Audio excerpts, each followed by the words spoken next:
Andhra Pradesh IT electronics minister అయినటువంటి నారా లోకేష్ గారు ప్రస్తుతం దావోస్ పర్యటనలో ఏదైతే ఆంధ్రప్రదేశ్ యువతకి యొక్క ఉపాధికి సంబంధించి కావచ్చు, ఆంధ్రప్రదేశ్ అభివృద్ధికి సంబంధించి పెట్టుబడులు సాధించడంలో చాలా బిజీగా గడుపుతున్నారు. అయితే ఆయన పుట్టినరోజు, నారా లోకేష్ గారి పుట్టినరోజు రేపటి రోజున. అయితే అసలు నారా లోకేష్ గారి పుట్టినరోజు దృష్టిలో ఉంచుకొని అసలుకి ఒక యువకుడిగా ఈ యొక్క ఆంధ్రప్రదేశ్ రాజకీయాల్లో ఎటువంటి గేమ్ చేంజర్గా మారారు, ప్రస్తుతం ఆంధ్రప్రదేశ్ రాష్ట్రానికి సంబంధించి కావచ్చు, ఆంధ్రప్రదేశ్ రాష్ట్ర భవిష్యత్తు యువతకు సంబంధించి కావచ్చు, నారా లోకేష్ గారు ఏ విధంగా ఆయన అడుగులతో ముందుకు తీసుకెళ్తున్నారు, ఆయన రాజకీయ ప్రస్థానం గురించి మరొకసారి తెలుసుకునే ప్రయత్నం చేద్దాం. అయితే మనతో ఉన్నారు ఆంధ్రప్రదేశ్ రాష్ట్ర కమ్మ సంక్షేమ మరియు అభివృద్ధి కార్పొరేషన్ డైరెక్టర్ అయినటువంటి పెద్దల అడిసిమల్లి శ్రీనివాసరావు గారు. సార్ నమస్కారం అండి. నమస్కారం సార్, ఇప్పుడు నారా లోకేష్ గారు అండి, యువగలం పాదయాత్ర ద్వారా ఆయన ఏంటో ఆంధ్రప్రదేశ్ రాష్ట్రానికి చవి చూపించినటువంటి వ్యక్తి. అయితే ఇప్పుడు ఆయన పుట్టినరోజు కూడా దావోస్లో ఆ పెట్టుబడులు ఆ విధంగా చేసుకోవడం, పక్క ఎక్కడ ఎవరన్నా పుట్టినరోజులు అంటే అంగరంగ వైభవంగా చేసుకుంటారు, ప్రజల మధ్య కుటుంబం మధ్య ఉంటారు. ఈయన మాత్రం దావోస్లో అక్కడ పెట్టుబడుల కోసం బిజీగా గడుపుతూ ఉన్నాడు. మొత్తానికి లోకేష్ గారి బర్త్డే దృష్టిలో ఉంచుకొని ఆయన రాజకీయ ప్రస్థానం గురించి అంటే మీరేమంటారండి మీ మాటల్లో? ఇప్పుడు లోకేష్ గురించి ఆయన రాజకీయాల్లోకి రావాలంటే ఆయన ముందు చాలా హర్డిల్స్ ఉంటాయి, టాస్క్ ఉంటుంది, ఓకే, లక్ష్యాలు పెద్దవి ఉంటాయి. ఎందుకంటే నువ్వు నేను వచ్చామనుకో, ఒక కౌన్సిలరో లేకపోతే కార్పొరేటరో ఒక ఎమ్మెల్యే అయిపోతే మన లైఫ్ టైం అచీవ్మెంట్. కానీ ఆయనకి అలా కాదు. వాళ్ళ తాతగారు ముఖ్యమంత్రి, మళ్ళీ చలనచిత్రాల్లో అగ్రనటుడు, వాళ్ళ నాన్నగారు ముఖ్యమంత్రి, 4వ సారి ముఖ్యమంత్రి. అప్పటికి ఆయన రాజకీయాల్లోకి వచ్చినప్పుడు 2 సార్లు ముఖ్యమంత్రి పైన అయినాడు, 3వ సారి కూడా ముఖ్యమంత్రి అయ్యాడు ఈయన రాజకీయాలకు ఎమ్మెల్సీ అయ్యేటప్పటికి. వాళ్ళ మామగారు బాక్స్ ఆఫీసు టాప్ అగ్రనటుడు, ఒక ముఖ్యమంత్రి కొడుకు, ఒక ముఖ్యమంత్రి బామ్మర్ది, స్వయంగా 3 సార్లు ఎమ్మెల్యే. అంటే వీళ్ళందరూ అతనికి హర్డిల్స్, ఒక రకంగా చెప్పాలంటే టాస్క్.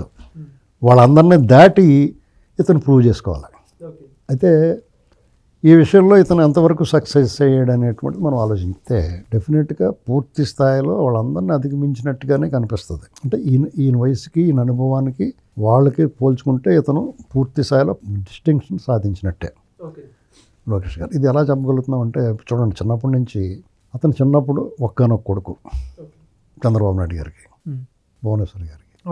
అతను చిన్నప్పుడు సాధారణంగా ఏ చంటిబిడ్డకైనా, పిల్లోడికి ఎవరికైనా వాళ్ళ నాన్నతో ఆడుకోవాలి, లేదా వాళ్ళ నాన్న అక్కడికి ఎక్కడ తీసుకెళ్ళాలని కోరుకుంటారు. ఇప్పుడు నువ్వన్నా నేనైనా ఎవరైనా సరే మా నాన్న నా తీర్థాన్ని తీసుకెళ్ళాలి, లేదా నన్ను సినిమా తీసుకెళ్ళాలి అనుకుంటారు కదా. మా నాన్నగారు నన్ను 3 సార్లు సినిమా తీసుకెళ్ళేవాడు. రాయమండ్రిలో రిక్షా మీద వెళ్తున్న గుర్తు, మళ్ళీ కారు మీద వెళ్తున్నది, ఇవన్నీ గుర్తుంది నాకు, అవన్నీ ఉంటాయి. అలాంటి ఎన్నో అనుభూతులు అతను కోల్పోయాడు. అంటే అతను చిన్నప్పుడు మారం చేసాడు అనుకో, వాళ్ళ అమ్మగారే చూసేది, కొట్టేసేది, లేదా బాధ్యత ఇచ్చేసేది. కానీ అతను మారం చేస్తే గారం చేయడానికి నాన్నగారి దగ్గర ఉండేవాడు. పూర్తి స్థాయిలో రాజకీయాల్లో బిజీగా ఉండేవాడు. స్వయంగా చంద్రబాబు నాయుడు గారు చెప్పాడు, ఆ పిల్లోడు లేచేటప్పటికి ఈయన ఈ కార్యక్రమాల్లో పడిపోయేవాడు. ఏమంటే ఈయన రాజకీయాలు ముగించి ఇంటికి వచ్చేటప్పుడు ఆ పిల్లోడు పడుకునేవాడు. అంటే వాళ్ళు అరుదుగా ఎదురుపడటమే అరుదుగా ఉండేది. ఎప్పుడన్నా ఫంక్షన్లో, పెళ్ళిళ్ళు ఇలాంటి చాలా అరుదుగా తండ్రి కొడుకులు కలుసుకుంటాం. అంటే నాన్నగారిని మిస్ అయ్యాడు అతను, చాలా వరకు తండ్రిని మిస్ అయ్యాడు కదా. అలాంటప్పుడు కొంత వాళ్ళకి తల్లి ఆలనా పాలన సంరక్షణలో పెరిగాడు. డెఫినెట్గా వాళ్ళు ఆవిడ మాత్రం అతన్ని బాగా చదివించింది, క్రమశిక్షణ నేర్పింది. తల్లి సంరక్షణలో ఉన్నవాళ్ళు డెఫినెట్గా వృద్ధిలోకి వస్తారు ఎవరైనా సరే. ఇక రాజకీయాల్లోకి వచ్చాడు, బాగా చదువుకున్నాడు, స్టాన్ఫోర్డ్లో చదువుకున్నాడు, ఉద్యోగం చేశాడు, వరల్డ్ బ్యాంక్లో, అన్నీ చేసి వచ్చిన తర్వాత రాజకీయాల్లోకి ఎంటర్ అవ్వాలనుకున్నాడు, ఎంటర్ అయ్యాడు. కానీ రాజకీయం అతను అవమానించింది, విక్రించింది, హేళన చేసింది. అంటే ఇలాంటి పరిస్థితులు ఎదురైనప్పుడు లోకేష్ గారికి రాజకీయాల్లో ఎదురైన అవమానాలు ఏ రాజకీయ నాయకుడికి, ఏ రాజకీయ నాయకుడి కొడుక్కి ఎవరికి ఎదురవ్వాలి. ఆఖరికి ఎప్పుడు ఎర్రోళ్ళ కనపడి జగన్మోహన్ రెడ్డి కూడా ఎదురవ్వలేదు. చూడటానికి ఎంత ఎర్రోళ్ళ ఉంటాడు జగన్మోహన్ రెడ్డి, చూసావా, ఎర్రనక్కరిసినోళ్ళ ఉంటాడు కదా. అతను ఎప్పుడన్నా సరే ధీరుళ్ళలాగా, వీరుళ్ళలాగా, మగాళ్ళగా కనపడతాడు ఎప్పుడన్నా నీకు? అంటే దాన్ని ఏంటంటారో మ్యాన్లీనెస్ ఎప్పుడైనా కనపడద్దా, చేతులు పిసుకుంటూ ఉంటాడు. కానీ మరి అతని వెనకాల ఉన్న క్రూరత్వం అయినా వేరే కదా. కనీసం ఫస్ట్ లుక్కే సరిగ్గా ఉండదు అతనిది. అలాంటిది అతను కూడా ఆ అవమానం ఎదురవ్వలేదు. అతను ఇంత దారుణంగా కనపడేవాడిని కూడా ఒక్కడే వచ్చాడు, ఒంటరికి వచ్చాడు, పుల్లాగా వచ్చాడు, సింహంలోకి వచ్చాడు అని చెప్పేసి పొగుడుతారు అతన్ని. కానీ ఈయన్ని మాత్రం చాలా దారుణంగా విమర్శించారు, విక్రించారు, హేళన చేశారు. తిండిని, ఆహారాన్ని, వ్యవహారాన్ని, భాషని, నడతని, నడవడికని, కట్టు బట్టలు కట్టుకునే తీరుని ప్రతి దాన్ని విమర్శించారు. అతని మీద సినిమా రామ్ గోపాల్ వర్మ అంటే ఒక పనికిమాలినోడు ఇతని మీద సినిమాలు తీశాడు ఎవరినో పెట్టి చాలా దారుణంగా కించపరిశీలన చేసాడు. అయితే దాన్ని సవాల్గా తీసుకున్నాడు అతను 2014 నుంచి 19 వరకు మధ్యలో ఎమ్మెల్సీ మంత్రి అయిన తర్వాత 2019 ఎన్నికలకి సాధారణంగా ఎవరైనా ఏ నాయకుడైనా ఏం చేస్తాడో పడాల్సిన అవమానాలన్నీ పడ్డాడో బాగా పనిచేశాడు అయినా సరే విక్రించారు. ఆఖరికి ఎన్నికల దగ్గరికి వచ్చిన తర్వాత చాలా సేఫ్ ప్లేస్ చూసుకుంటారు, కుల కోటలను ఎంచుకుంటారు. ఎవడన్నా జగన్మోహన్ రెడ్డి చూడండి కులకోట ఎంచుకున్నాడు. పులివెందులు దాటి రమ్మని బయటకు తమ్ముంటేని పులివెందులు కాకుండా మా రాజమండ్రిలో పోటీ చేయమనండి, మా రాజనగరంలో పోటీ చేయమనండి, అనపర్తిలో పోటీ చేయమనండి, రామచంద్రపురంలో పోటీ చేయమని, మండపేటలో పోటీ చేయమనండి, లేకపోతే వైజాగ్లో పోటీ చేయమనండి, విజయవాడ తూర్పులో పోటీ చేయమనండి. అక్కడ చేయడు, అక్కడే చేస్తాడు. ఎందుకంటే అక్కడ అంతా గుద్దుకోవచ్చు, వాళ్ళ మనుషులు అంతా రెడీగా ఉంటారు. ఇక్కడైతే వాళ్ళ అమ్మ ఓడిపోయినట్టు ఓడిపోతాడు. అర్థమైందా? కానీ అతను మంగళగిరి ఎంచుకున్నాడు లోకేష్ గారు. ఇదంతా ఎవరికి చెప్తున్నానంటే జీఎం తెలియకుండా మాట్లాడుతూ ఉంటారు. లోకేష్ గారిని విమర్శిస్తే అతను తోపు తురుము అంటూ ఉంటారు కదా. ముందు బేసిక్స్కి వెళ్ళి వాళ్ళ కెపాసిటీ ఏంటో చూసుకోవాలా. మంగళగిరిలో 85లో గెలిచిన పార్టీ తెలుగుదేశం పార్టీ. పార్టీగా తెలుగుదేశం పార్టీకి అనేక వరుస అపజయాలు ఎదురైనాయి. అక్కడ కులంగా అసలు బలం లేని పార్టీ, చాలా మైన్యూట్. అలాంటి చోటను ఎంచుకున్నాడు అతను. పైగా అతనికి ప్రభుత్వంలో ఉండి ఆ నెగిటివ్ యాంటీ ఇన్కంబెన్సీ ఇన్నాటి మధ్య అతను అది ఎంచుకుంటే సహజంగానే ఓటమి పాలతో ఆయన ఓడిపోయాడు. దానికి ఇన్ని రకాలు మాట్లాడారు. మరి ఒకసారి ఓటమి పాలైన తర్వాత ఏం చేస్తాడు ఎవడన్నా ఓరు బాబు వద్దురబాబుని ఇంకో చోట పోతే చాలామంది అలా మారిపోయారు. చంద్రబాబు నాయుడు గారు కూడా చంద్రగిరిలో పోయిందని నాకు వద్దురబాబుని కుప్పం వెళ్ళిపోయాను. అక్కడ జాతకం చేసుకుని ఇప్పుడు వరుసగా గెలుచుకుంటూ వస్తున్నాడు. చంద్రబాబు గారు చంద్రగిరిలో ఒకసారి గెలిచాడు, ఇంకోసారి ఓడిపోయాడు ఆయన. రెండోసారి ఓడిపోయిన ఇది ప్రమాద గంటకులు మోగుతున్నాయని చెప్పేసి ఆయన అక్కడి నుంచి మార్పు తీసుకున్నాడు. అలాంటిది లోకేష్ గారు మార్చుకున్నాడా? మళ్ళా మంగళగిరిలోనే పోటీ చేశాడు 2024కి. ఈ మధ్యలో 19 నుంచి 24 మధ్యలో ఆయన మాట తీరు మార్చుకున్నాడు. రూపురేఖ లావణ్యాలు సంతరించుకున్నాయి. దానికోసం క్రమశిక్షణతో కఠిన శిక్షణతో వాటిని మార్చుకున్నాడు. నెక్స్ట్ ఇంకోటి ఏంటంటే హేళన చేశారు, విక్రించిన నోళ్ళు మూతపడేలాగా తన భాష నడవడిక మార్చుకున్నాడు. ఇంకోటి ఏంటంటే వాళ్ళందరూ నిర్గాంతిపోయి నివరిపోయి చూసేలాగా సడన్గా ఆ ఫోటోలు రిలీజ్ చేసిన తర్వాత అందరికీ మూర్చొచ్చింది. ఒక రకంగా చెప్పాలంటే ఎర్రబాబు ఇలాగైపోయాడని సడన్గా హీరోలా కనపడ్డాడు. 22 ఆ ప్రాంతంలో 21 ఎండింగ్లో కోవిడ్ తర్వాత సడన్గా ఒకసారి అతని ఫోటోలు రిలీజ్ చేశారు. ఎవరో ఒక అతను ఫోటో తీసుకుంటే ఆ ఫోటో రిలీజ్ చేస్తే బయటకు వచ్చింది. దాంతో అందరికీ షాక్, లొకేషన్ ఎలా మారిపోయాడని. అంటే అతనిలో ఒక పట్టుదల, తన అంటే ఒక హేళన. మనిషిని ఒక శిల్పి ఒక బండరాయిని శిల్పంగా చిక్కుతాడు, మనిషిని సంఘం చిక్కుతుంది, సమాజం తయారు చేస్తుంది మనిషిని. సంఘం చెక్కిన శిల్పం అంటారు. అలాగే ఇతన్ని హేళన చెక్కిన శిల్పం ఇతను. అంటే ఒక వెక్కిరంతా ఎగతాళి హేళన ఇతన్ని చెక్కి ఈ రకంగా తయారు చేసినాయి. ఇవాళ ఉన్న లోకేష్లో తయారు చేసినాయి. అయితే మీకు ఏంటంటే ఇది చూడగానే క్యాడర్కి చాలా దిగులు ఉంది. 2019 ఓడిపోయిన తర్వాత అంటే ఘోర పరాభావం ఎదురైన తర్వాత క్యాడర్లోను పార్టీ సానుభూతి పరుల్లోనూ చంద్రబాబు నాయుడు గారు అంటే ఇష్టపడే వాళ్ళను లోకేష్ ఏమవుద్దో ఇటని ఆందోళన చెందే వాళ్ళలో ఈయన ఎప్పుడైతే ఇలా బయటకు వచ్చాడో, మాట తీరు మనిషి రూపురేఖ లావణ్యాలు మారి బయటకు వచ్చాడో, దిగులుగా ఉన్న క్యాడర్ అందరిలో ఒక ఉపశమనం వచ్చింది. ఫస్ట్ అంటే ఎన్నికల అధికారంలో రాకముందే జగన్మోహన్ రెడ్డి విచ్చలవిడిగా వీరవిహారం అరాచకం చేస్తున్నప్పుడే లోకేష్ ఒక ఉపశమనాన్ని ఇచ్చాడు క్యాడర్కి.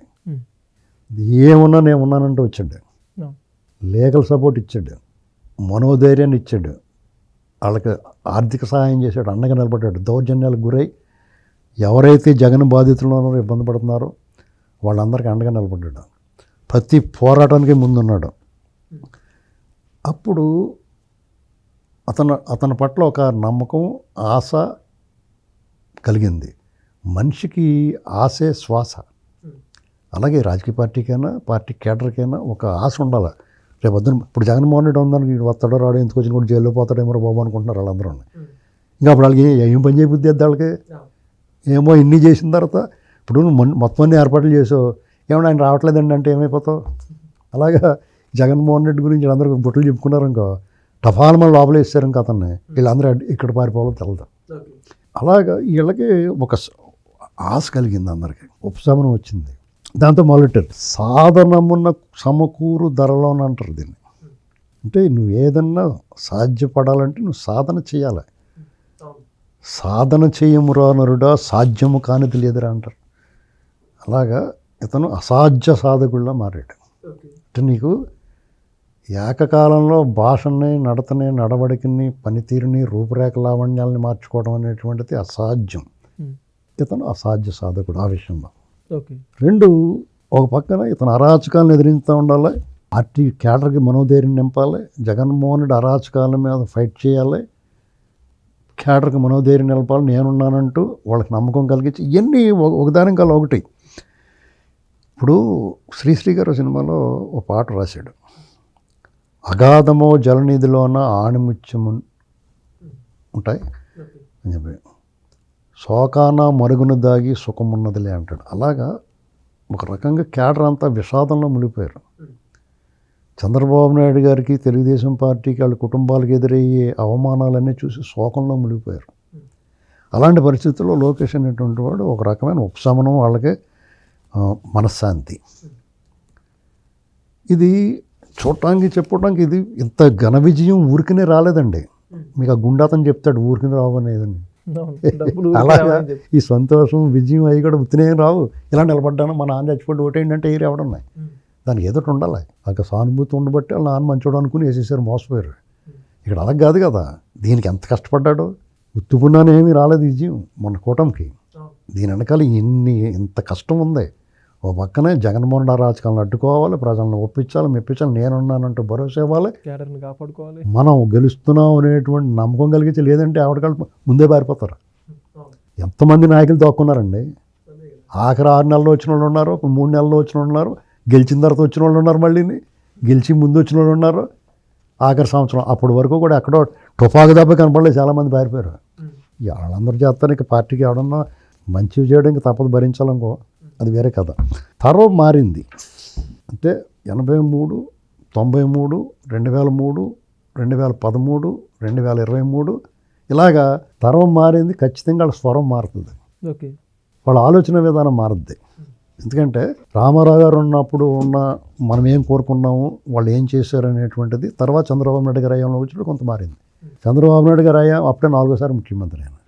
ఇప్పుడు లోకేష్ గారు తెలుగుదేశం పార్టీలో లోకేష్ గారు, లేకపోతే యువ నాయకత్వం, వీళ్ళ ఆ తరాలు మారినాయి, వాళ్ళ స్వరాలు కూడా మారుతాయి డెఫినెట్గా. అంటే మనకు నచ్చకపోవచ్చు కొంచెం సీనియర్లుగా ఉన్న వాళ్ళకి ఇంటర్వ్యూలు ఎలా ఉన్నారో. ఇప్పుడు నేను శంకరాభరణం ఇలాంటి సినిమాలు చూశాను, చాలా బాగున్నాయి అనుకుంటాం. కే విశ్వనాథ్ గారి ఇలాంటి సినిమాలు చూస్తూ ఉంటాం. సిరిసిర మువ్వ, బాపు గారి సినిమాలు, ముత్యాల ముగ్గు అని చూసినాడు. ఇప్పుడు ఈ మధ్యన ఏదో అర్జున్ రెడ్డి గట్ట అవుతుంది ఎర్రలా ఉందనుకుంటాం, కానీ అది నచ్చుతుంది కదా జనాలకి. ఆ తరం వాళ్ళ అభిరుచి మారుతుంది. నేను అర్జున్ రెడ్డి నేనే కించపరచట్లా, తరాల్లో నా అభిప్రాయం. ఇప్పుడు ఓసీత కథ తీసారు ఇప్పుడు, అలాగే ఇలా వచ్చేస్తారు చూడకుండా. చాలా ఓటీటీలో కూడా చూడరు దాన్ని, అర్థమైంది నీకు? అంటే ఆ గ్యాప్, జనరేషన్ గ్యాప్. ఇలాంటి పరిస్థితుల్లో చంద్రబాబు నాయుడు గారు ఖచ్చితంగా ఉందే మాత్రం శంకరాభరణం, ఆయన అలాగే ఉంటుంది ఆయన వ్యవహారం. ఇతను మాత్రం ఆయన సున్నితంగా సరళంగా చిన్నగా హెచ్చరిస్తాడే ఉన్నామంటే చంద్రబాబు నాయుడు గారు. అది కూడా ఆచరణలో ఖచ్చితంగా పెట్టడం. ఊరికే చేతకుండా అంటాడు అంతే. ఇప్పుడు మనం ఏదన్నా చేతనవాడు చిన్నపిల్లలు ఏదైనా తప్పు చేశారనుకో ఇప్పే సరిచేయం కదా వెళ్ళి కుదురు ఉండంటాం అంతే. మరి ఈయన దగ్గరికి వచ్చేటప్పటికి అది కుదరదు, కొంచెం కఠినంగా ఉండాలి, రెడ్ బుక్ అది అని చెప్పి అడిపించాలి, జడిపించాలి కదా. దాన్ని అమలు కూడా చేయాలి, చేస్తూ ఉంటాడు. దాని పని చేసుకుని వెళ్తూ ఉంటుంది. వాళ్ళు ఇచ్చిన హామీ ఏంటంటే చట్ట ప్రకారం చట్టానికి లోబడి ఏదైనా చేస్తాం. ఇతను కొంకులు కొడవలు అంటారు, కొత్తగా పదును పెట్టిన కొంకులు కూడా. వరి కోసి యంత్రాలు వచ్చేసినాయి, కానీ ఇప్పుడు వరి కోయడానికి కొడవలు వాడేవారు, కసక్కని కోసేస్తూ ఉంటారు. అలాంటి వాడు ఇతను, అర్థమైందా? కొంకుల కొడవలు అంటారు దాన్ని. సిపిఐ వాళ్ళు గుర్తుంటుంది కదా కొడవలు, కంకి కొడవలు ఉంటుంది కదా, అలాంటి కొడవలు ఇతను. అంచేత ఆ తేడా ఉంటుంది, ఆ పొగరు ఆ ఫిగర్ అన్నీ ఉంటాయి. ఆ ఫిగర్ కూడా మారింది కాబట్టి చూడటానికి అగ్రెసివ్గా కనపడుతూ ఉంటాడు. ఇవన్నీ ఊరికి ఎందుకు వస్తాయి? సుదీర్ఘమైన పాదయాత్ర చేశాడు అతను. ఎలాంటి పరిస్థితుల్లో చేశాడు? అనుమతులు లేవు, అనేక ఆంక్షలు, అడుగున ఇబ్బందులు, కనీసం మాట్లాడడానికి స్టూల్ కూడా లాగేసుకుని మైక్ ఇవ్వకుండా వాళ్ళ కార్యకర్తలని వాలంటీర్ని పట్టు కొట్టేసేవారు పోలీసు వాళ్ళు. వెళ్ళి మీద పడి దాడి చేసేవారు వాళ్ళ మీద. కేసులు, దుష్ప్రచారం, నాయకుల మద్దతు లేకపోవడం, రోజు రోజుకి అతనికి పెరుగుతున్న మద్దతు చూసి కొలిది వెళ్దామండి అనుకున్న ఒక్కొక్కళ్ళు వచ్చేవారు. స్టార్టింగ్ నుంచి నాకు తెలుసు, నేను వెళ్ళాను కూడా స్టార్టింగ్ రోజుని. రాయలసీమ ప్రాంతంలో మొదలెట్టాడు, చాలా సాహసం. ఎందుకంటే రాయలసీమలో జగన్మోహన్ రెడ్డికి తిరుగులేని ఆధిక్యత లభించింది అంతకుముందు ఎన్నికల్లో. అక్కడ అరాచకాలు ఎక్కువ. కుప్పంలో ఏకంగా చంద్రబాబు నాయుడు గారిని ఓడిచేద్దాం అనుకుని అంత సాహసం చేశారు వాళ్ళు. అలాంటి చోట మొదలెట్టాడు అతను. పైగా భౌగోళికంగా రాయలసీమలో గ్రామాలకి మధ్య దూరం ఎక్కువ ఉంటుంది. ఈ గ్రామం నుంచి ఆ గ్రామానికి వెళ్ళేటప్పటికి ఈ గ్రామం కూడా అయిపోయి అలసిపోయి మీరు ఎలాంటి బాబు అంటే అడ చెప్పేస్తాడు పాదయాత్రకి. అవతల గ్రామం కూడా కొంచెం ముందుకు వచ్చి ఉంటాడు తప్ప మధ్యలో ఎవడు ఉంటాడో? వీళ్ళు వాలంటీర్లు వీళ్ళే ఉంటారు కూడా. కూడా కొంతమంది ఉంటారు అభిమానులు ఉన్నవాళ్ళు, పార్టీ నాయకులు. జనసందోహం ఏమి ఉండదు కదా అడవిలో. ఆ పక్కన ఖాళీగా ఉన్న పొలాల్లో గట్రా ఎవడుంటాడో? ప్రతి ఊర్లో ఉంటారు కానీ దానికి పాదయాత్ర వీక్ అయిపోయింది, పాదయాత్ర జనం లేరు, ఇలాంటి ప్రచారాలు. ఎక్కడ కూడా తగ్గకుండా ఎక్కడికక్కడ దాన్ని చెప్పాలనుకుని చెప్తా జనాలకి జనాల్ని తెలుసుకుందామని బయలుదేరాడు అతను. కానీ జనం తెలుసుకున్నారు ఇతను ఏంటో. ఇతను బయటికి వెళ్ళిన తర్వాత జనం ఇదిట్రా లోకేష్ గురించి ఇలా మాట్లాడారు, భలే ఉన్నాడు కుర్ర కత్తిలాగాని అనుకున్నారు. ఇప్పుడు అతని గురించి ఏం చెప్పారు? పప్పు అని గిప్ అని అలా తినేస్తాడు ఇలా తినేస్తాడు ఇలాంటి మాటలు మాట్లాడారు, స్టోరీని ట్రోల్ చేశారు. ఇవన్నీ చూసిన తర్వాత అతని మాట తీరు, అగ్రెసివ్నెస్, అతను ఇచ్చిన హామీలు, నిజాయితీ కనపడింది అతను. కొన్ని తప్పులు ఒప్పుకున్నాడు, చేయగలిగిందే చెప్పాడు. కుల సంఘాలని సమావేశపరిచాడు, వృత్తి నిపుణుల్ని సమావేశపరిచాడు, విద్యార్థులను సమావేశపరిచాడు. వాళ్ళు అడిగే కుక్కిరాయి ప్రశ్నలు అన్నట్టు సమాధానాలు చెప్పాడు. వాళ్ళు ఒప్పించాడు, మెప్పించాడు. రైతులను సమావేశం, నాకు తెలియదు మీరు చెప్పండి నాకు అన్నాడు. ఇది జనాల్లో ఒక రకమైన పాజిటివ్గా తీసుకుంది. నిజంగా లోకేష్ పాదయాత్ర అనేటువంటిది మొన్న కూటమి విజయానికి మేజర్ షేర్, లైన్ షేర్. ఒక యూత్లో ఒక రకమైన నమ్మకం, బలం, పార్టీకి ఒక రాబోయే తరాలకి కాబోయే నాయుడు కొడుకు నాయకుడు అనేటువంటిది ఎస్టాబ్లిష్ అయింది. ఇన్ని మంచి లక్షణాలు ఉన్న ఇవాళ కూడా అధికారంలోకి వచ్చిన తర్వాత కూడా ఒక ట్వీట్ వేస్తే స్పందిస్తున్నాడు. అతని మీద దుష్ప్రచారాలు చేస్తారా ఎప్పుడు ఉండియే? నీకు శ్రీరామచంద్రుడు కూడా తప్పలేదు, కార్తవీర్యార్జునుడు, సవ్యసాచి అర్జునుడు కూడా తప్పలేదు. ఏంటండి అవన్నీ ఉంటాయి. కానీ అతను 70-80% చక్కగా తన శాఖ నిర్వహిస్తున్నాడు. పార్టీని సమన్వయపరుచుకుంటున్నాడు. చంద్రబాబు నాయుడు గారు చాలా అండగా ఉన్నాడు. ముఖ్యంగా పవన్ కళ్యాణ్ గారు లోకేష్ బాండింగ్ 9 రెట్లు అంటించేసుకున్నట్టు ఉంటుంది. వాళ్ళిద్దరు ప్రేమ చూసి వాళ్ళ ఇంట్లో వాళ్ళకి ఈర్ష్య వచ్చేస్తుంది అక్కడ కూడా. ఇది ఎట్లా ఎంత క్లోజ్ అయిపోయి వీళ్ళని, మీకు ఎక్కువ క్లోజ్ అయిపోతే కూడా కొంతమంది కుళ్ళు వచ్చేద్ది. అందువల్ల నీకు దానికి అగ్గేడేద్దామని చెప్తారు కొంతమంది. ఇన్ని రకాలుగా చాకచక్యంగా. ఇంకోటి ఇంపార్టెంట్ అంటే మోడీ గారు మామూలుగా అన్న ముద్దెట్టుకోడు, ఇతను ముద్దెట్టేసుకుంటున్నాడు. అంత ప్రేమగా దగ్గర తీసుకుంటున్నాడు. కాబట్టి తెలుగుదేశం శ్రేణులు, అభిమానులు చిన్న అసంతృప్తులు, అలకలో ఉన్న లోకేష్ అనేటువంటి మీ మానసికంగా ఆనందం పొందడానికి మీరు నమ్మి, మీరు అభిమానించి, మీరు ఆదరించే తెలుగుదేశం పార్టీకి ఒక మంచి నాయకుడు ఉన్నాడు.